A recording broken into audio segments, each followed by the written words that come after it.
Hello and good evening, everybody. Thanks for joining us. Sorry, we just had a few technical issues there. We were just trying to sort out some things with the chat. We're not quite sure if it's working yet, but Kayla, my IT person's working on it right now. So thanks for attending our webinar this evening. Our webinar will be approximately 60 minutes, and so we'd love to get started. Thanks for joining. My name is Wendy Jobs, and I am the manager of Dental Hygiene Practice, and I'm your moderator for this webinar. I would like to take this opportunity to recognize all of the traditional territories upon which dental hygienists work. If you have any IT issues, you can certainly, well, I was going to say you can use the chat function. I'm hoping it's working for you guys. I'm not able to access it right now, but if you have any other IT issues, you can certainly email us at info@bcdha. We have the very capable Kayla online with us, so she'll be able to assist you and me with monitoring. I apologize. Shannon, one of our practice advisors, is here to assist me with monitoring the chat so long as we can get it up and running this evening for you. We are new to Teams and Teams webinar, so please bear with us as we learn to use this platform. I know some of our members are learning to use it as well. This particular slide shows you where you should be able to access some of the controls for Teams in the red circle there. And here's where the chat function is located. And as long as Kayla is able to turn it on for us and get it working, we'll be able to use that to take questions at the end of the webinar. If you are having trouble with your screen layout, you can find more controls here. And you can change sometimes how your screen looks in terms of having a gallery view or that type of thing. So if you're having trouble with your screen, please go to this section here on your screen. Please have a quick look at our disclaimer statement, please.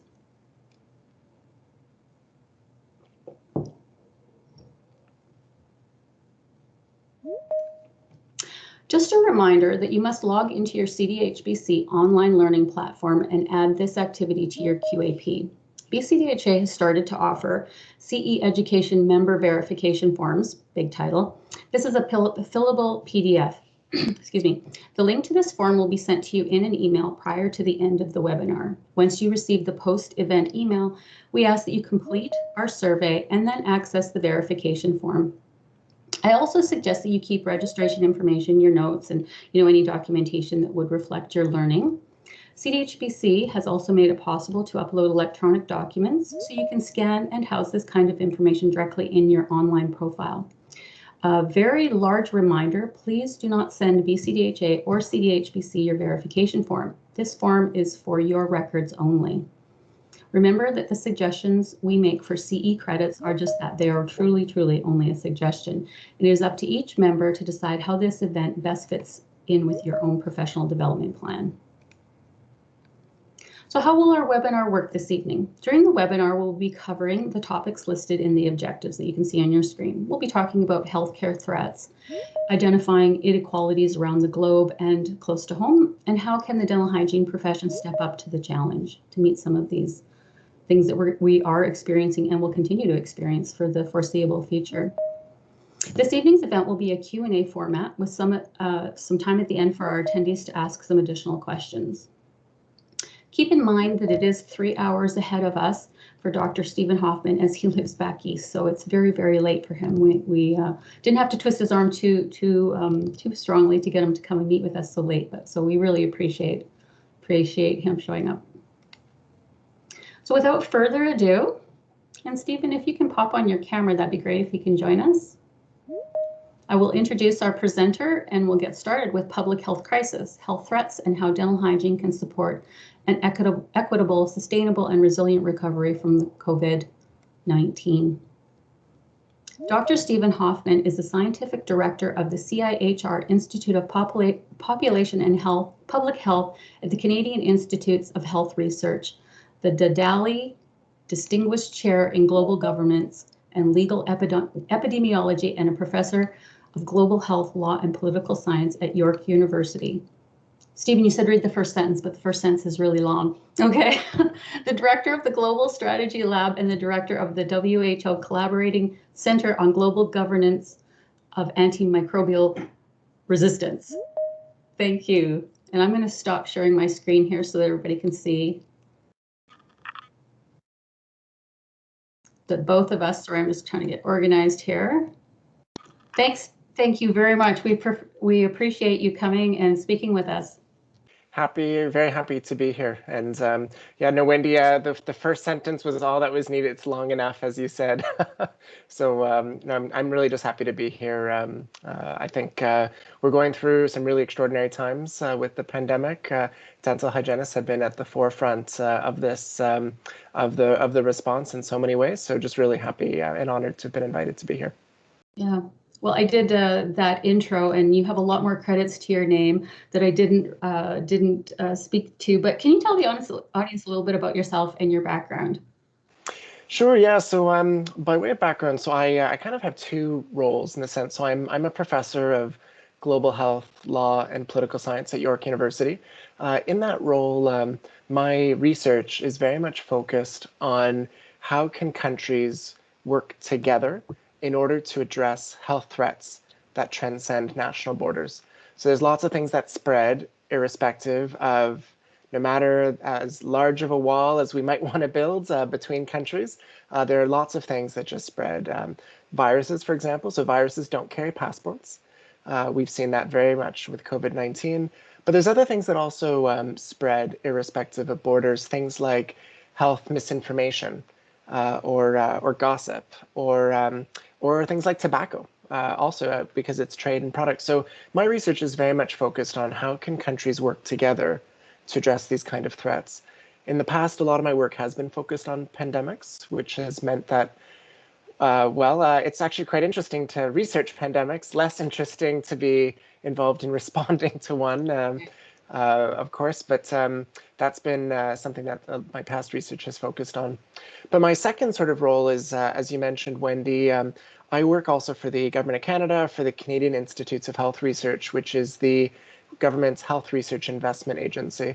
And so I'm responsible for funding population public health research in the country as well as global health research.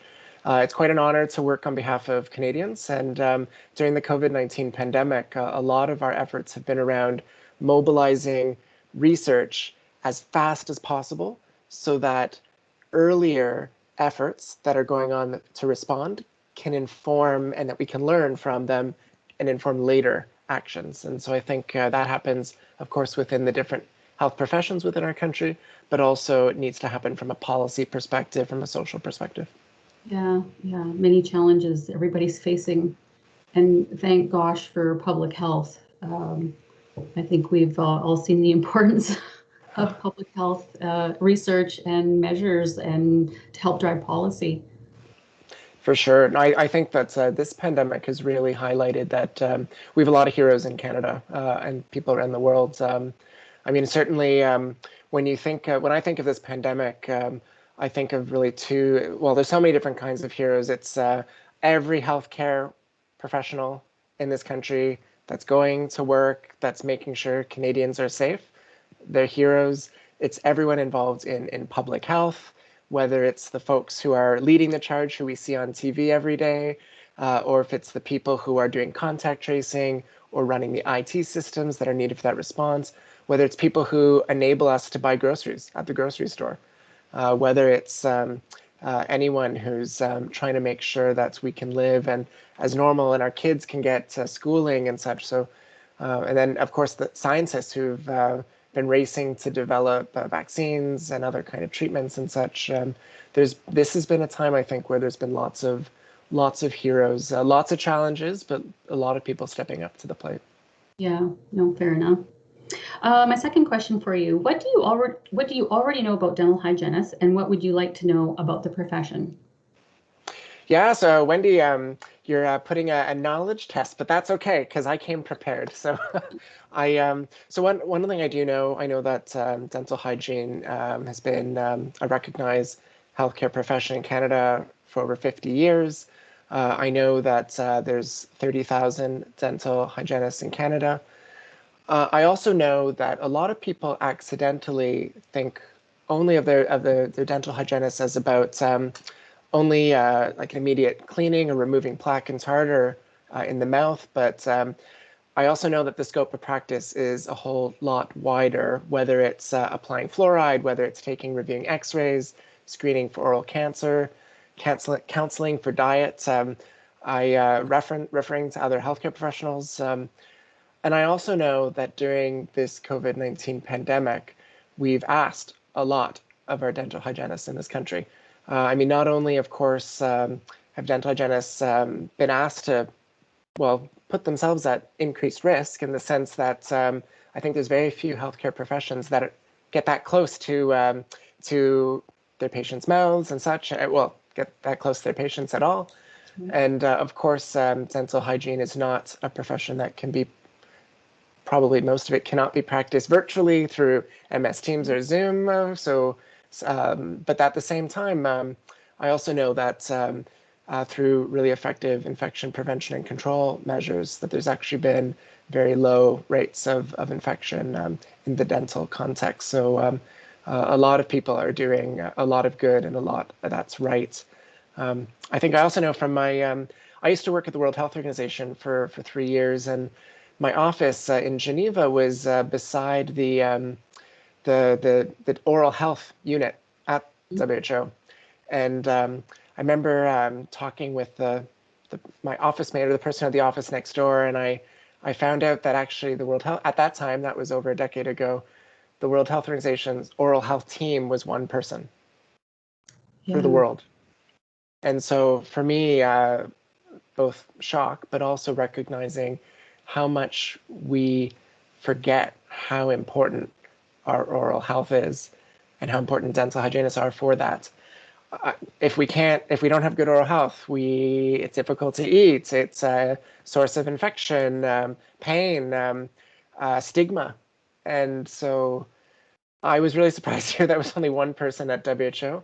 It, for me, was really very visually symptomatic of under prioritizing our oral health. And I mean, coming home to Canada, of course, so much of oral health care is not part of our universal health coverage, and certainly highlights the need to be thinking about what does that mean. And personally, I think there's opportunity for growth in that space. Yeah. Absolutely. Yeah. I think most of our health system has been challenged in ways that we may not have even ever been able to anticipate. At least most of us have never really been thought about it. Even when you mention, the heroes, I mean, if we think about essential workers before COVID, I wouldn't have thought about the person who is selling me my groceries. We don't really think about that until it's not there or not available, and then you realize how essential is that really, those things in the world. And yeah, and dental hygiene has really risen to the challenge, I think, in terms of our background in human anatomy and physiology and pathology, and here in BC, we've been able to do vaccinations and nasal pharyngeal swabbing, and so I have some questions later, so I'll kind of hold that thought. I'm seeing from my chat that perhaps the chat is working for our members, but I'm not able to access it. So I think they're coming around with a workaround. So please do, if you're able to access the chat, please continue to send questions if you have for Stephen. That would be great. And one of the staff people will consolidate that. And if we have to, she can text me and I'll ask the questions. So we'll figure out a way to get around that. So thanks for that, Stephen. Next question. The title that we discussed, and I worked with your staff on this one a little bit, Public Health Crisis, Health Threats, and How Dental Hygiene Can Support an Equitable, Sustainable, and Resilient Recovery from COVID-19. The pandemic has really impacted every aspect of our lives. And what will an equitable, sustainable, and resilient recovery take? And the second part, and how can dental hygiene support such a recovery? Yeah, so Wendy, so I love the question. So I appreciate asking it. And the reason I like it is because it's something I've been thinking quite a lot about. So it was over a year ago that the United Nations Deputy Secretary General invited me to lead the development of what's been published as the UN's research roadmap for the COVID-19 recovery. This roadmap was very much it was out of recognition that this pandemic has, of course, been, there's a virus in need of medical response, but it's also a pandemic of huge socioeconomic consequences. It's a pandemic of great inequities. And so as a result, when we think about the kind of response needed for this pandemic, yes, we need a healthcare response, but we also need a social an economic response. We need a knowledge response. And so with that in mind, and in the Deputy Secretary General's wisdom, she thought that we need to be thinking about this response, planning for it in the early phases of the pandemic, noting how big these responses, these consequences were going to be, but also recognizing that if we didn't think of research and knowledge from the beginning, then we were just going to do the same things throughout the pandemic, and we weren't going to be able to learn from it. How do we better provide income supports? How do we ensure that kids can get schooling? How do we prevent a mental health tsunami that we're now seeing? And so I certainly, when thinking about that, I had this honor of leading this international process. We worked with 38 different research funding agencies across 25 countries, engaged over 270 experts. And the thing that came to the fore of that process was that, yes, we need to build back, but we need to make sure that when we do build back, we build back better.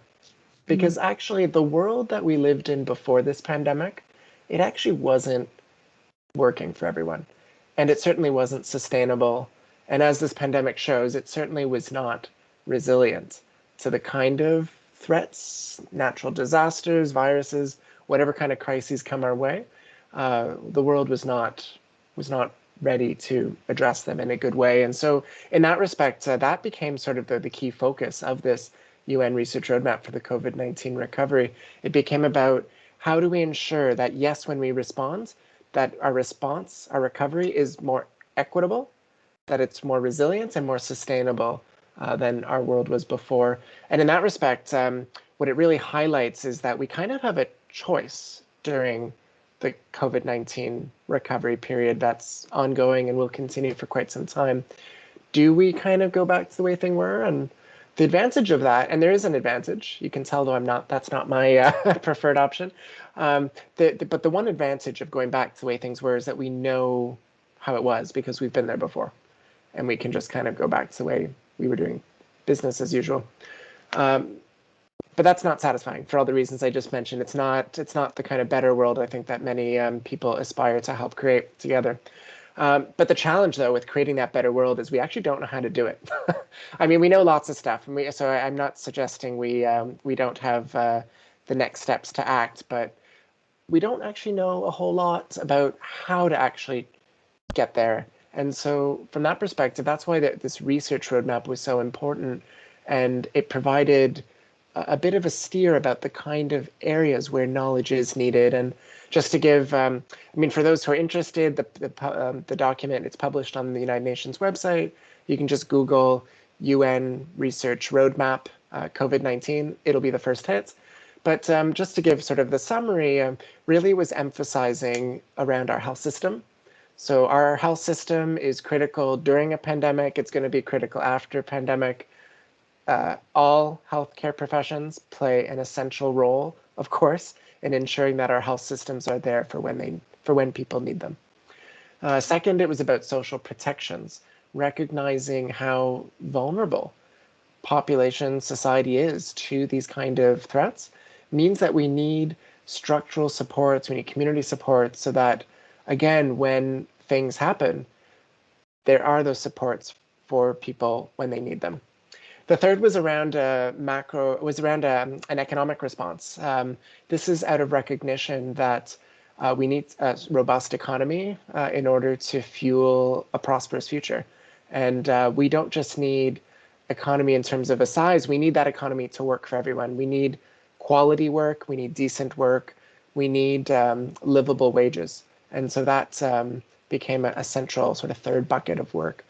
The fourth was around the macroeconomic response. This is recognizing that there's so much we still don't know about the way global supply chains are working or not working, the way that finance can lead to some vulnerabilities, and tax havens, and the legitimacy and ability of our international institutions to deliver. That was that big bucket.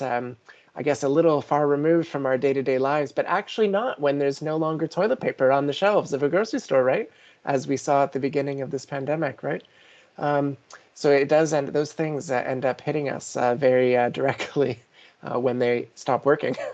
And then the last area was really around community engagement and resilience, social resilience, recognizing that, for example, not everyone has been able to migrate to the digital world as easily. And when you think of, for example, the millions of kids, well, in Canada and around the world, who all suddenly were going to school, like we're doing this webinar today, not so easy for the 8-year-olds, the 10-year-olds, well, not easy for anyone. So, of course, but it's easier for some than others. And so if you don't have a laptop, you don't have a computer, you don't have Wi-Fi at home, your ability to engage and avoid that digital divide are different than others. So that's sort of the broad view of sort of recovery. In terms of dental hygiene, from my perspective, I don't know if there's another healthcare profession that has as much direct patient contact as hygienists, right? Because I mean, I'm thinking, how much time do I, when I'm thinking, at least in my life, how much time do I spend with my family doctor? How much time do I spend with a physiotherapist? Well, I spend a lot more time with my dental hygienist than I do with, I think, any other healthcare profession, and that's probably the same for many people. So when you think of a kind of a more equitable, resilience, and sustainable recovery, I think there's just huge opportunity for dental hygienists to take a leadership role in the context of an interprofessional healthcare team that's trying to deliver and help people lead as healthy lives as possible. So whether it's around counseling for physical activity, nutrition, or around diets and such, whether it's about listening to the patient, which is a little difficult when they're maybe having a cleaning, but before and after. My point, though, is as a profession, I think dental hygienists can have a lot of power in motivating that kind of change that's going to be needed for a better world. And there's probably lots that can be done sort of in the dental and the oral health context, but also just as a group, sort of thinking about the one of the biggest challenges of our time, which I think inequality, and how that comes up very viscerally, very directly in the dental offices across our country. Some people having great access to oral healthcare, others not. And so I think when thinking of a more equitable world, the kind of call to action about ensuring, for example, that all Canadians can benefit from the skills of dental hygienists across our country would be certainly, I think, something that would be getting us towards that better future. Sorry, Wendy, I went on for too long, but it was a No, great no, question. that's okay. No, I certainly think that dental hygienists have certainly shown how we can mobilize and use our education and our experience in places where if you'd ask a hygienist 2 years ago, do you think you ever see yourself doing a nasal pharyngeal swab or contact tracing or giving a vaccine, we all would have undeniably said no, absolutely. Why would we do that? But yes, we have the capacity to do that, and I think it's a wonderful thing, and it's great for society. It's great for the profession. It's great for our communities and the individuals we serve, for sure. Thanks for that. So next question, how do we take lessons from COVID and apply them to public health threats like racism, social inequality, climate change, and a big one that I've just been reflecting on, which is leaving my heart heavy, is misinformation. Yeah, so I think, well, Wendy, I think we need to learn everything we can from the COVID-19 pandemic. There's that quote about never wasting a crisis, never wasting an emergency in order to motivate change, but also to learn. I think for me, this pandemic has really highlighted how unfair our world is. We actually don't all live sort of in the same world, or we don't experience this world in the same way. And so I think that though has become really much clearer to Canadians and everyone around the world. I'm still thinking about those maps that show, it's the heat maps of showing how much the number of new COVID-19 cases were emerging in different neighborhoods. And I'm from Toronto, and some of these maps in Toronto, they just, you look at the map and it's the same map, whether it's COVID cases, whether it's racialization, whether it's income inequality. It's the same map. And that for me was really I mean, I knew this before, and I think a lot of people did, but suddenly I think people like my parents were talking about this around the kitchen table, looking and reflecting on those maps. And people, I think that's probably the case for Canadians across the country. And so when thinking about what we can learn from COVID for these other challenges, I think that that recognition that yes, we need to do better for kind of everyone, the average, but actually we need to be continuously ensuring that our society, when we're responding to these various threats, that we're thinking about those who are facing the greatest conditions of marginalization and thinking about the kind of strategies that are used in order to reach everyone. Because the same strategy, I mean, I think dental hygienists know this in their own practice. The same strategies are not going to work the same or as well for each person. And so we need to adjust. Misinformation, I think, is a really scary thing. I mean, even before the pandemic, we were talking about how misinformation can undermine elections and democracy, right? It's a big stuff. But I mean, it's not a surprise. I mean, one of the things I always assign to my students as not required reading but required watching is the movie Contagion. And that movie, Gwyneth Paltrow and others, Matt Damon in it. For me, it was always that kind of scary movie because it was so accurate for how the global health politics, would play out. Right. And it's really the first 15 minutes of the movie that shows that. But one of the key things that runs longer than those 15 minutes is misinformation. And so again, thinking then, bringing it back to dental hygiene, I can't think of another healthcare profession that spends as much direct time with patients as dental hygienists. And so that's an opportunity to be sharing evidence-based messages, to be conveying what's facts. I think people respect and value their dental hygienists. And so what we do know from research is that people trust their friends and family, but they also really trust their healthcare professionals. And so one of the best ways of counteracting misinformation is for health professionals to be involved in promoting those evidence-based messages. Yeah, good to know. It sometimes feels a bit futile when you see so much stuff out there on social media. It's just, but you're right. It is the one way to combat that, and I would agree with you. I mean, we've seen lots of research there that talks about how patients really do trust their dental hygienist, sometimes even more so than the dentist, because they feel that they don't have a financial interest in, acceptance of a treatment plan and that type of thing. It's interesting you talk about the amount of time we spend with our patients. I was an educator for a long time, and it's always been something that I've always kind of queried in my mind, that we do spend a lot more time than a lot of healthcare professionals, literally, this close to our patients, and it's a real opportunity because they can't talk back. We have our hands in the mouth. No, they can't. They can't disagree with the evidence-based messages. Yeah. Yeah. Next question: what can oral healthcare practitioners, dentists, dental hygienists, assistants, dental techs, etc., do to impact these threats to ensure a sustainable health system? Yeah, it's a good question. I think that I think one of the things that we look at in the healthcare context is that we often don't think about the cost and waste that can be generated within a healthcare context. So when thinking about a more sustainable health system, we probably need to think of it in two ways. One is, of course, financial.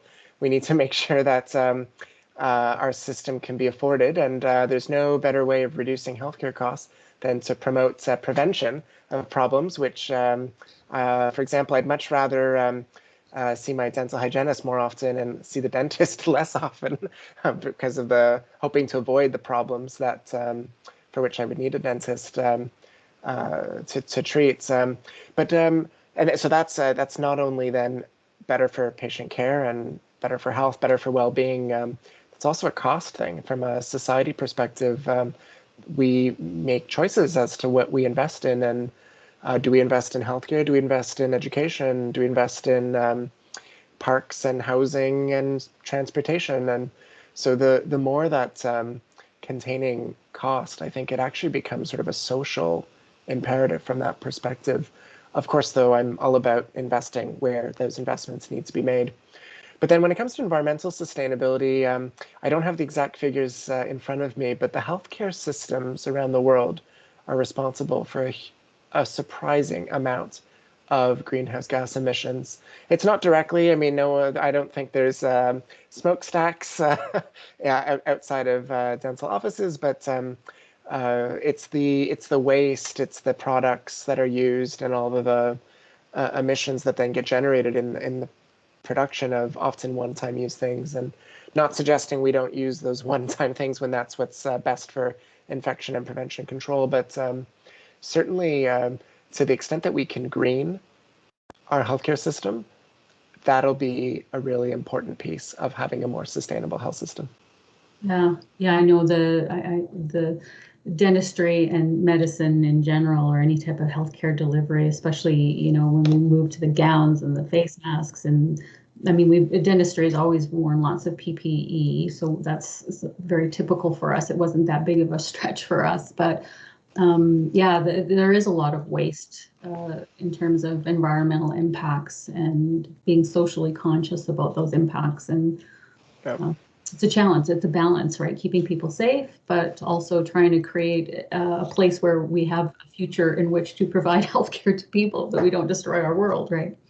Yeah, no, exactly. Yeah, I think that's right. It's of course, and let me confirm, I'm not the one with the solutions when it comes to these issues. Yeah.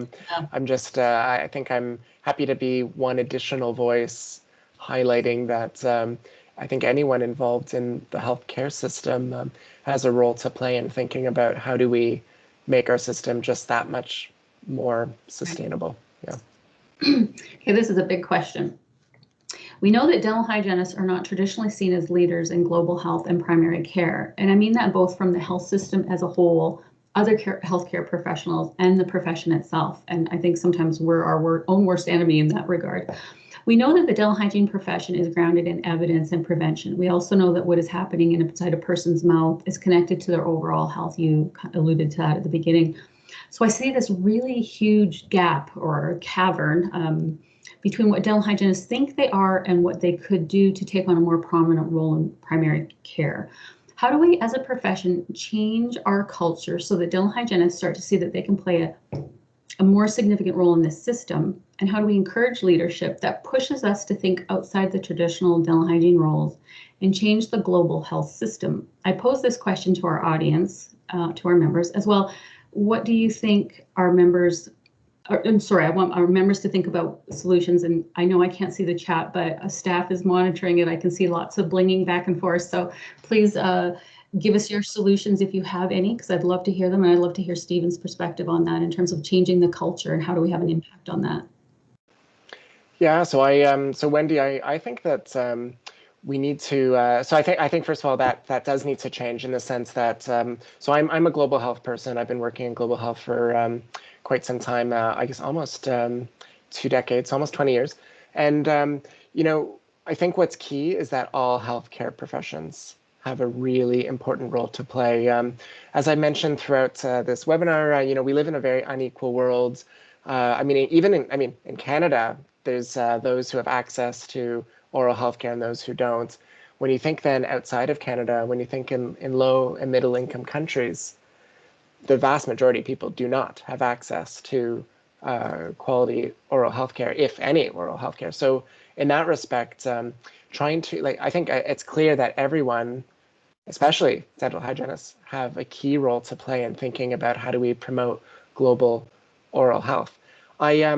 I think that global health, though, can start at home. So I don't think, a lot of people think about global health as just being about health sort of outside of a country or in the poorest countries. And certainly there is an important role to play in ensuring people in the most, marginalized or desperate situations have access to quality healthcare. But in Canada, there's global health work to be done right here. And I think for me, global health is really about two things. It's really about recognizing that we're all in it together. I think something like a COVID-19 pandemic really highlights that. I mean, we're all in it together because our own health and wellness and well-being actually depends on what others do, whether people are vaccinated, whether people are respecting physical distancing, whether they're or whether they're not. And but I think there's so many other ways in which we're all in it together. And so global health really emphasizes that. The second thing that global health emphasizes is that equity dimension that I've mentioned throughout. And so uh, I think any work that anyone does in Canada or outside of Canada, inside of Canada or outside, I think that that work, if it's advancing equity, and if it's really with the focus to support those who face the greatest conditions of marginalization, that's important global health work.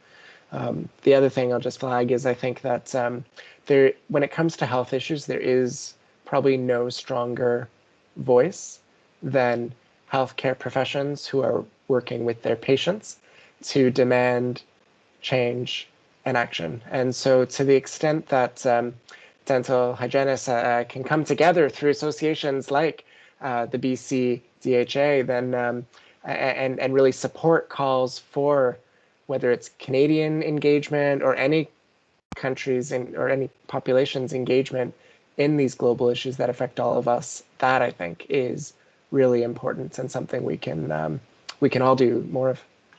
Right. Yeah, I certainly see and I mean, I think the world has seen the vulnerable populations they've always been vulnerable and excessively more vulnerable during the pandemic. And those, I hesitate to even use the word gap. It's not a gap, it's a cavern sometimes between what they need and really what's available to them, even even in Canada, for sure. So my staff is getting me some questions here. So Laura has asked, with the third booster shot becoming available here in Canada, how do we reduce the inequity of vaccine availability for poorer countries who may not have access due to cost? Yeah, so this is something I'm really worried about. There's I mean, I think so first of all, there are some people who need a third shot. I mean, those who are immunocompromised and such, and there's very particular conditions. But a lot of us are very worried about this move towards or this call that we are seeing, or in some countries, to having booster shots at this time. The evidence is increasingly mounting that it's actually to all of our benefit if people are able to get their first shots around the world before the majority of people get their third shots. And so, of course, these things are decided in different ways, but I think the worry is that when countries or authorities are procuring and making use of vaccines for the marginal benefit that a booster can provide, people are worried that it could actually end up being self-defeating, because if that is what allows this pandemic to continue going forward and spreading in other countries, then that can just allow for more variants to emerge and increasingly presenting the risk that this virus could escape from the current vaccines that are very effective in addressing it, or preventing it. So I think that's a concern. I think the reality is there's a challenge. We have my research focuses on global collective action problems, like basically those problems like how do countries coordinate action on different issues that transcend borders. And as long as one country, and the UK was unfortunately the first country that went ahead and said they were going to be offering booster shots to their population. But once one country goes ahead, it becomes really hard for other countries, such as Canada, to deny its citizens the same benefits. So such a good question. I think ultimately these things get decided through democratic processes. We just had one in Canada, and so I think that's really important. But the evidence is increasingly generating some concern about the need to ensure that everyone in the world gets their first and second doses of the COVID-19 vaccine. And without it, it just increases our risk that this pandemic is going to go on. Well, yeah, I think lots of society, I don't know, it seems like us versus them or them and us. And we really need to remember that we all share the same planet. And whether we're, from this country or that country or this neighborhood or that neighborhood, we are in this, we might not be in the same boat, but we're in the same storm together for sure. So we have a vested interest in making sure we all get through it. That's right. So in this case, it's not only the right thing to do, it's the smart thing to do. Yeah. Yeah. Here's another one. Healthcare workers are being mandated to get vaccinated, but that hasn't included oral health, largely because we are not employed by health authorities or governments, similar to physicians. But the CMA and the CDA have come out in favor of mandatory vaccinations. Sorry, I just lost it because more things are in favor of mandatory vaccinations for all healthcare, including dentists, hygienists, family doctors, and clinics, etc. Our profession is 50-50. Even many who are vaxxed don't like to be forced. So even if you believe in the vaccine, what's the global health perspective on this? Yeah, so the vaccine works and works really well. From a global health perspective, it's, I mean, I think it's up for the Nobel Peace Prize this week in the sense that those who, I mean, usually you'd think, I mean, maybe the Nobel Prize in Medicine, and maybe one day the inventors of the mRNA platform will get that. They deserve it. But I mean, it's also just from a peace, security, well-being. I'm not sure there's anything that has been more helpful this past year than the COVID-19 vaccine. It's also, of course, I mean, no one likes to be forced into anything. I think one of the challenges, though, is that we, of course, these are not just individual level decisions. And that's the challenge. I mean, yes, we get vaccinated to protect ourselves, but it's as much about protecting others, protecting our patients, protecting family, protecting kids. And so, of course, we usually think of our healthcare as being a deeply personal decision, and most of it is, right? So we, for example, talk about patient-centered care and how and informed patients and consents and I mean there is consent happening. I mean no one's being forced, but yeah, if we are saying in our society that increasingly that if you want to be interacting with others, then we are increasingly depending on people to be vaccinated. So, I mean, I'm not a dental hygienist, so I'm probably I can't weigh in on what's appropriate or not in that context. But I know as a patient of of and someone who sees and actually my dental hygienist is the healthcare professional I see the most. I certainly would want that and hope that my hygienist is vaccinated to protect me. Yeah, fair enough. Serena is asking, how can we as individuals combat the spread of misinformation within our profession, for example, working with anti-vax coworkers? Now, you've addressed that, I think, in an earlier question. However, I'm just going to add the piece, because this is one thing that really kind of circles around and around and around for me is, I mean, it's one thing to one-on-one try and help our patients individually with misinformation. But what does a role of government have? Like, are we headed for, like, really what I'm kind of hoping for is that there'll be some type of governmental influence or something to help control this. But I'm hoping there's people out there that are much smarter than me that can figure this problem out, because I can't even begin to imagine where do we start with a solution. Yeah, so I'm worried about misinformation in so many different ways. I mean, it's about like what works in healthcare. It's about vaccines.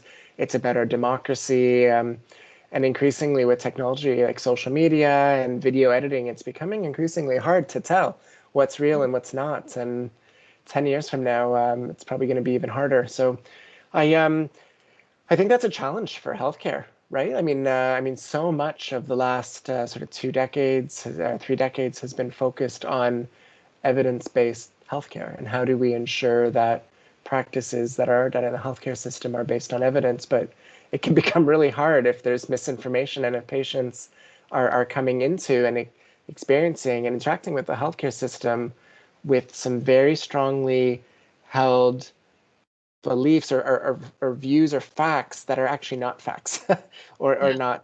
not supported by evidence. And I mean, obviously we have to respect people and respect where they're coming from and always treating people with dignity. And so and the research actually supports it that if, for example, you're trying to uh, work with a patient around thinking about getting vaccinated, for example, there's no benefit of demonizing people. That doesn't that's not effective. Right. But that being said, we also know, including from studies about vaccine hesitancy, that some of the most powerful conversations are between patients and their healthcare professional.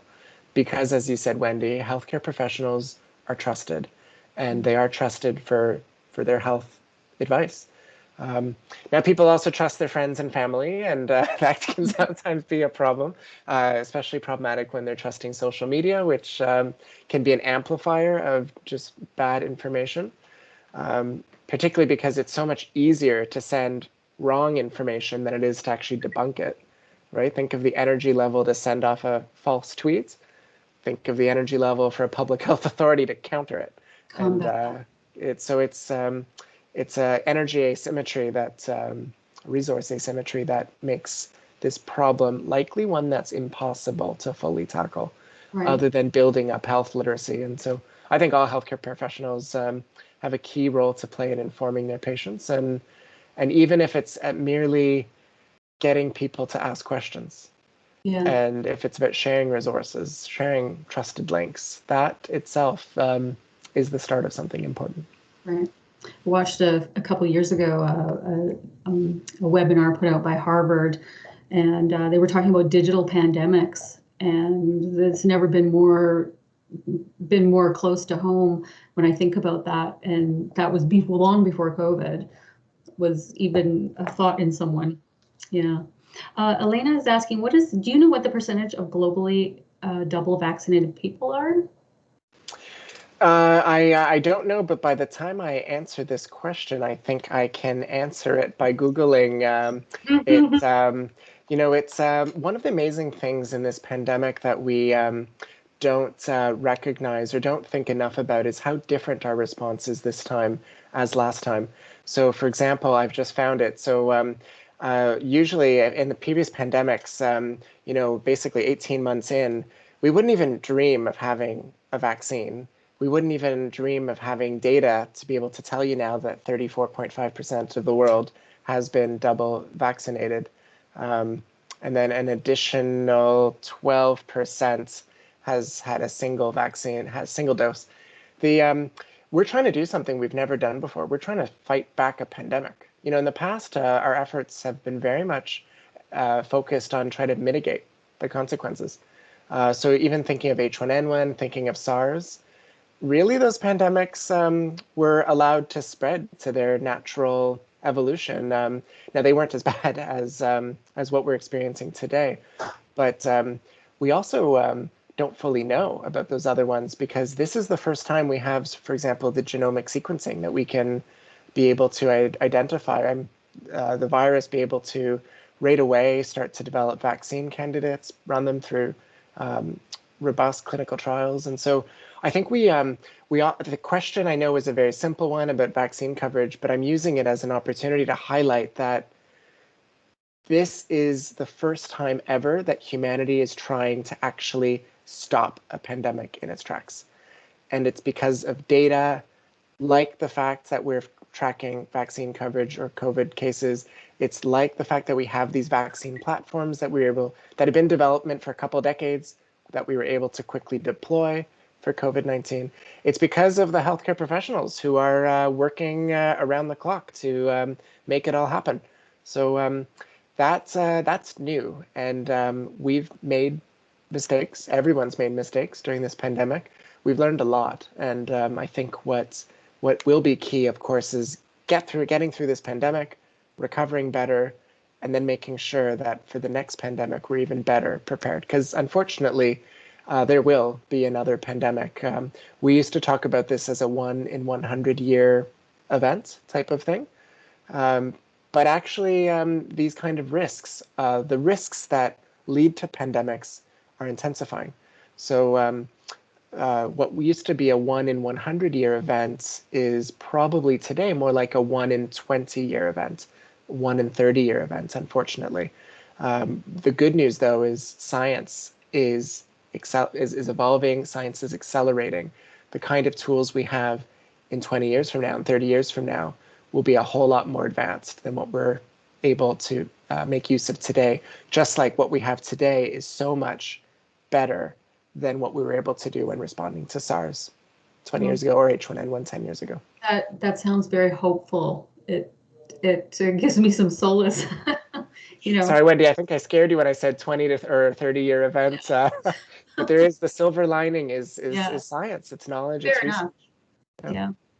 Here's another question. We were told that things were going to get better over the summer and into the fall. And of course, with this latest variant, things are getting worse. And the whole world is seeing this in terms of this type of pandemic. It's novel. So we know that we really don't know. But what does the research say about where this will go? We get, oh, sorry, I got to go back here because I'm doing this on my phone and I keep blipping to the next one.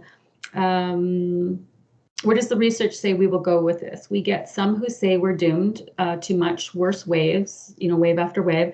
And we are seeing that in Alberta and Saskatchewan and Manitoba. Where do world experts think we're heading? Great. I know we are running out of time, so I'm going to try to have shorter answers. I think my answers have been too long up until now. So to quickly say, we don't know. I know that many Canadians, people around the world, were promised that things were on their way to getting better. That's not what the public health professionals were promising. It's not what the scientists were saying. So I think that messaging was unfortunate. Trying to be a little politically correct here. The reality, though, is we don't know what's coming ahead. We're going into winter in Canada. People are going to be increasingly indoors, whereas in the summer, maybe people socialized outdoors. That won't be happening as much. So there are increased risks, but at the same time, we have increasing numbers of Canadians that are vaccinated. And I mean, this vaccine is not a perfect layer of protection, but it's an extremely effective one and one of the best ones that we have.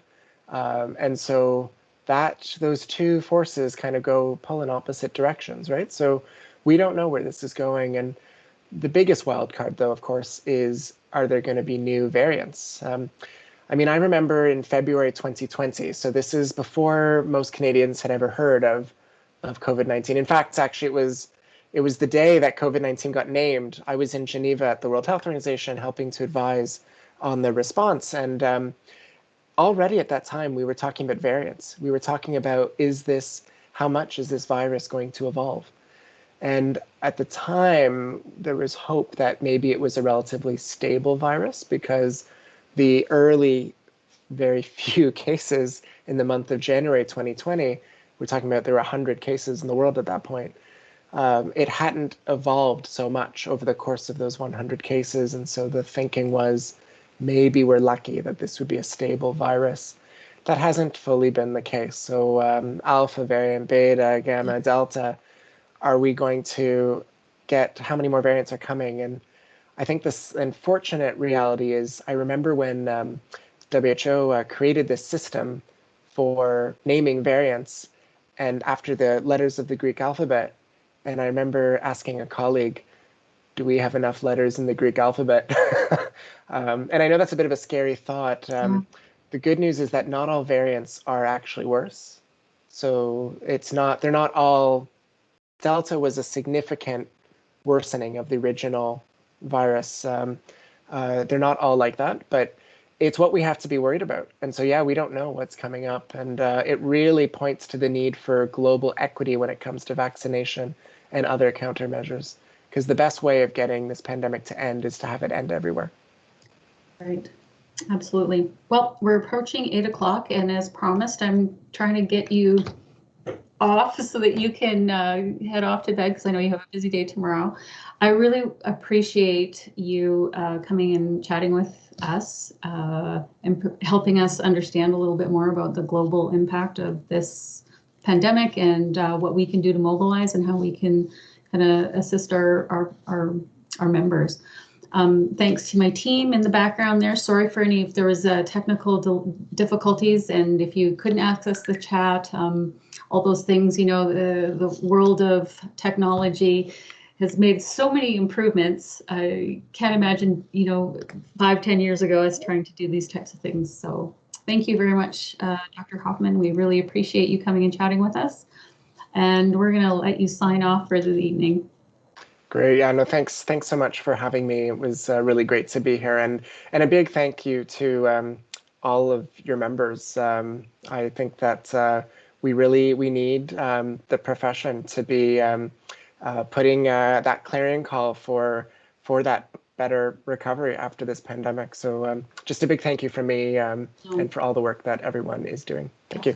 Well, thank you everybody for attending. You should in your email inbox have an email from us requesting there's a survey that we'd really appreciate if you'd complete. It only takes a couple minutes, and as well as you can grab that CE verification form. If not, you can always email us at info@bcdha.com. That's info@bcdha.com. Everybody have a wonderful evening, and thanks for joining us this evening, and thanks to Dr. Hoffman for his time, and thanks to the BCDHA team that's been working busily in the background assisting us with this presentation. So thanks everybody, and good night.